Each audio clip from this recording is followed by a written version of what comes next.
Welcome to the No Mercy Business Coaching Podcast with Emily A. Woodruff, the podcast that walks you through managing your own small business through the highs and the lows. We'll talk with small business owners from all over the U.S. and share insights on how to help manage your business without the extra fluff and connect with other women just like you. Let's dive in.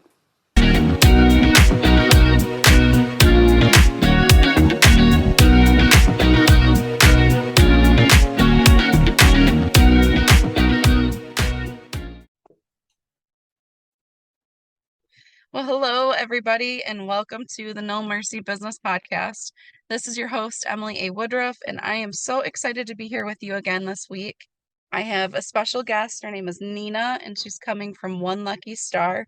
Nina, why don't you go ahead and give your spiel?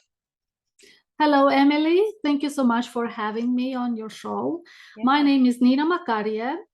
I am a wife for 18 years. Actually, last month we celebrated our 18th anniversary. Congratulations. Yeah. Thank you. Thank you. And I'm also a mom of two. Okay. And I help female online entrepreneurs get visible, get booked on podcast interviews so they can share their message and connect with dream clients. As we all know, it's not enough to have a business. We also have to promote it. And what I like about guesting on podcasts is that we can do it in a non-salesy and sleazy way. Mm-hmm. That's great. So before we get too far, I just want to call out the elephant in the room is that you have a pretty thick accent.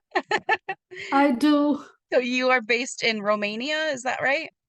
Indeed, I'm born and raised in Romania, Okay. but I run this international business where I help my clients from all around the world.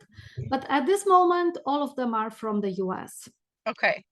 That's so neat. That's so great. I think you're the first out of US guest that I've had so far. So Oh, that's it's a exciting. first. Yeah. Happy Yeah. to hear that. Yeah. So how did you decide to pursue this type of work? How did you decide that it was what you needed to be doing? Actually, it was not in my plans to become an entrepreneur Oh, because I don't have around me entrepreneurs. And actually, I've seen my father turning down two opportunities because, back then he thought that only a good paid job is the way to go. sure. So this is what I wanted, but I wanted a little bit more. So Mhm. my dream is to work actually at the European Union because this Oh, was the biggest organization that I knew back then. yeah. And by the time I got there as an intern, I was married for 4 years and I was ready to become a mom. Mhm. And my husband was not interested in living abroad. So I've decided to come back home and start the family I've always dreamed to have. And I thought that I will figure it out after that. And this is what I did. I'm so blessed that I was able to be a stay-at-home mom for several years, and I really enjoyed that time. That's great. Yes, but then, when the kids were older and we put them into a daycare because I wanted them to be surrounded by kids their age, Sure. and I don't have the skills to homeschool. Sure. Yes, so Not for I, everybody. yes, it's not for everybody, true. But I was confused. I did not know what to do next because I could do everything. And I was feeling so confused. And I say luckily, but back then it was like a huge deal. My husband was laid off.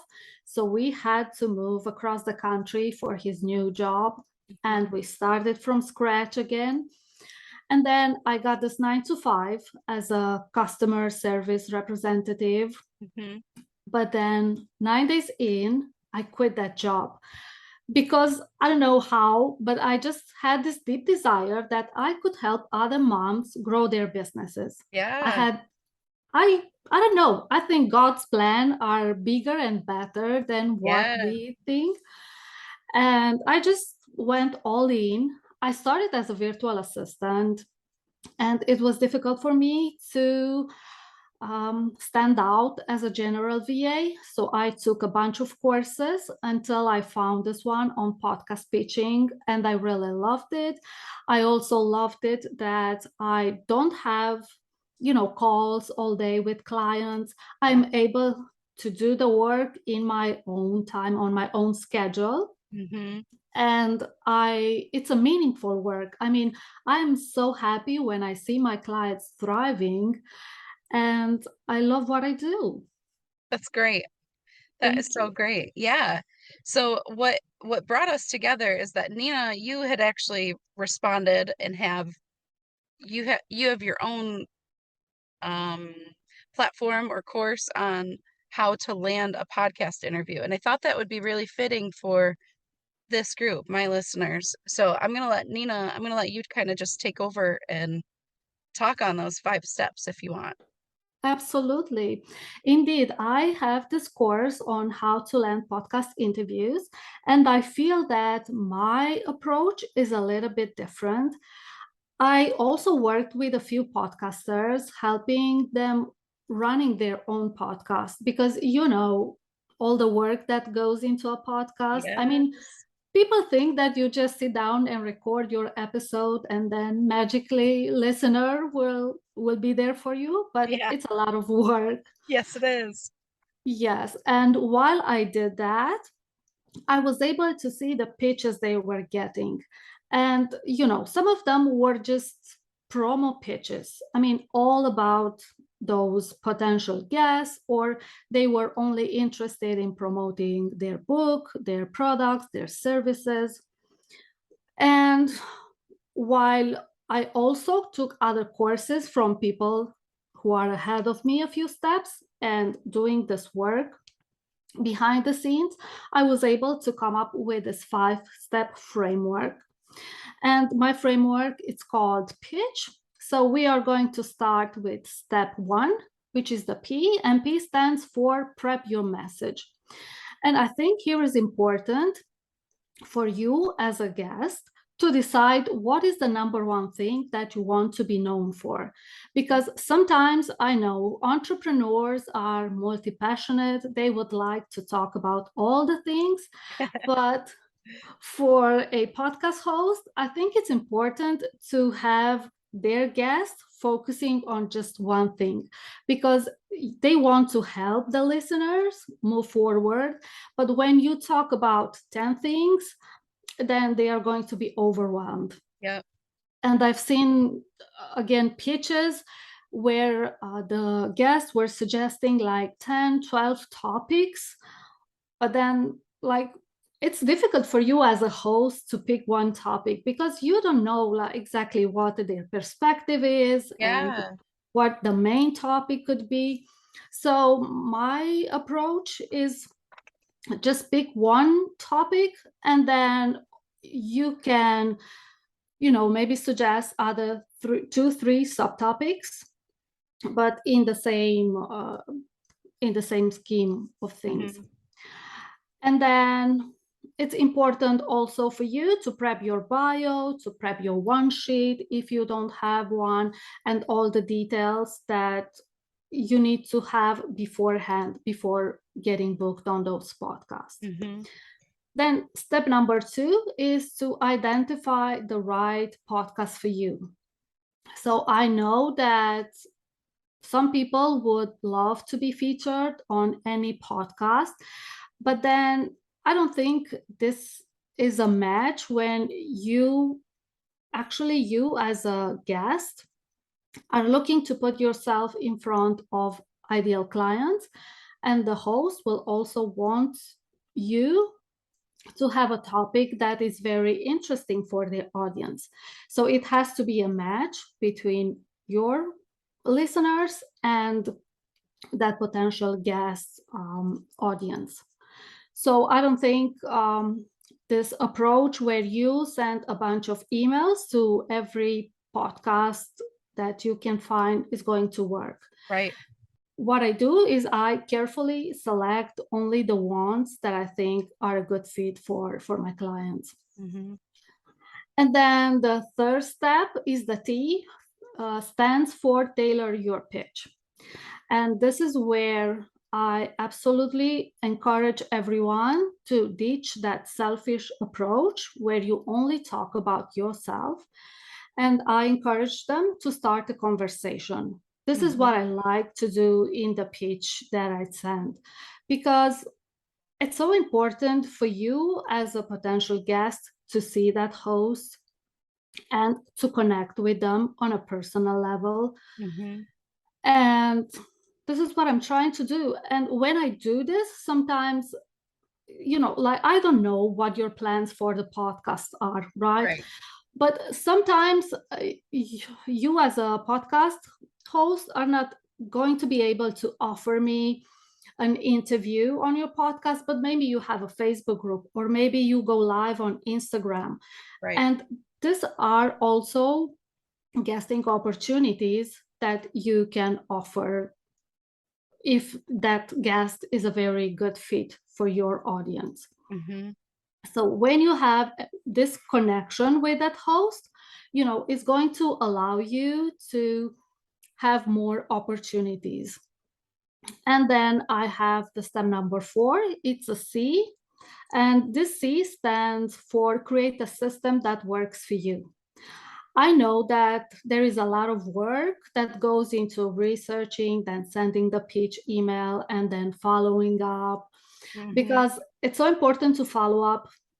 Podcasters are busy. They are getting tons of emails. Sometimes they see an email, they open the email, but then something else happened, they get distracted, they forget to respond. Yep. But exactly, when you follow up, you are going to open the conversation again, and then maybe they will remember, they will see if you are a good fit, and they will respond. Yep. So it's important for you to remember all these details. And then sometimes they will tell you, follow up with me in 3 weeks, in 3 months, and you will want to remember. But we all know that we have so many things to do on a daily basis. Yeah. So what I do is I use a project management system, and then I will get all the reminders. I will know exactly what to do, and then I will remember when to send information to a host that will have my clients maybe in 2-3 days. And then also, if the interview is going great, then I'm going to send a thank you email. So I need to remember when I have to do all those things. So a project management tool is so useful. Totally agree. Yes. And then we have the final step, which is hit the interview. And here I gathered a bunch of questions, like the most frequently asked questions. And I can help potential guests, get familiar with those questions, maybe practice a little bit. I have a few tips and tricks, like things that clients who were featured on podcast interviews told me that worked. And this is how I can help them be a better guest. That's great. Thank you. So this was my 5-step framework. Yeah, that's great. And I think just in my short experience as a podcaster, it hits it right on the head. There's been people that I have had reach out to me, and my listeners are a small group of people right now. And I kind of like it because I know exactly what they're after and I know exactly what they want. So it makes it really easy to know, hey, if you are somebody who's promoting, like, I don't know, if you're promoting something that my core beliefs don't align with, most of my listeners have the same belief system as I do. So yes, easy to say it wouldn't be received well. It doesn't mean that I'm dogging your your business or putting it down. I just don't think that we're a right match. And that's okay to say, Absolutely, absolutely. I mean, I know when I started, I took those rejections personally, but then I realized that this has nothing to do with me. Well, unless I'm sending a crappy pitch. But Right. other than that, it's just the fact that you need to be a match. Yeah. As you mentioned, you need to have the same values, and you need to see that that guest is interested in helping your audience. They are not there only to promote their services, their book, their products. Right. And Yeah, if you're not the right match, it's a waste of time, honestly. And that's what I absolutely. think people today are so easily offended. And it's Yeah, not that I don't value your service or what you're doing, or even if I don't, it's just not right for my group. So let's not waste my valuable time and your valuable time for something that's going to have no turnaround, you know, absolutely.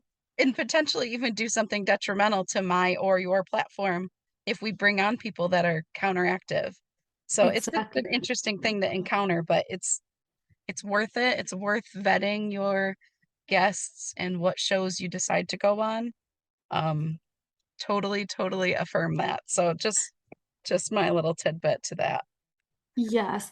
And also, as a guest, you need to know what you stand for Yeah. and you need to own it, because otherwise, like, you are confusing people. Yeah. Totally agree. So Yeah. so you are a small business owner. What fuels your passion to keep going forward on this and keeps you motivated to keep doing this? As I mentioned, I really love seeing my clients succeed, and I still have an amazing and great relationship with my first client. Oh, cool. And yes, I've seen her, getting featured on podcast interviews. Then she landed a TEDx talk, and then she wrote a book. And seeing all these possibilities that are available. I mean, she started small. She started Mhm. her own podcast, but she had, as you mentioned, a small audience. But when you go all in and when you put all your efforts, and you have to believe it as well. Right. You have to believe that you are going to be successful, then amazing things can happen. And then also she was featured on TV as well. Oh, And wow. we recently did a collaboration, her teaching on how to get on TV and me teaching how to get booked on podcasts. And this is what motivates me, seeing other, I mean, this was the reason I started my business, Yeah, helping other moms. And this is what I still love to do. that's great. Yeah, go ahead. Yes, most of my clients are also moms. So definitely they want more visibility, but they also want more time with their family, with their kids. Right. And this this is what I love to do. That's great. Are there any people on social media that you just love to follow that you would want to share with our listeners? On social media, I follow Jasmine Star. I Okay. really I really love her style. Hmm. And then there's also Heather Sager. I'm not sure if you are familiar with her. She is a speaking coach. Actually, I'm in her program because I know that as a business owner, I need to sharpen my speaking skills. Sure. And actually, when I started, my one desire was to only work behind the scenes. Oh, Yes, because I'm also an introvert. But sure. then, yes, as you go and as you learn and you grow your business, you realize that you can make a bigger impact when you allow yourself to put yourself out there, and when you stop making it about you. Because here is Hmm. not only about myself, but is about helping other people.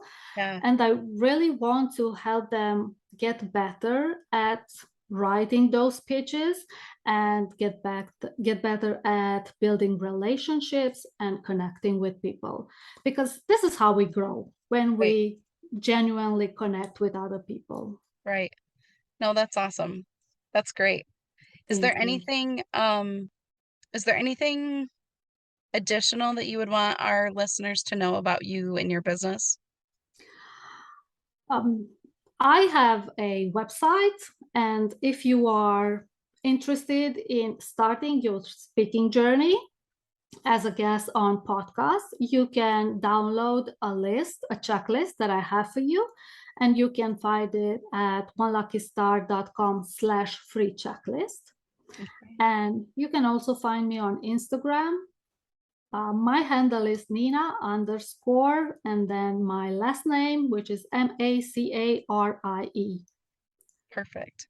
And that is Thank you. that the 10 things you need to have in place? Is it that freebie? Yes, Awesome. yes, this is So the one. if you're a subscriber to my newsletter, you will also get that when this podcast airs. So if you're listening to this, Oh, you've probably got it in your inbox now. So amazing. yeah. Yeah, try and connect everybody and get everybody on the same page, you know?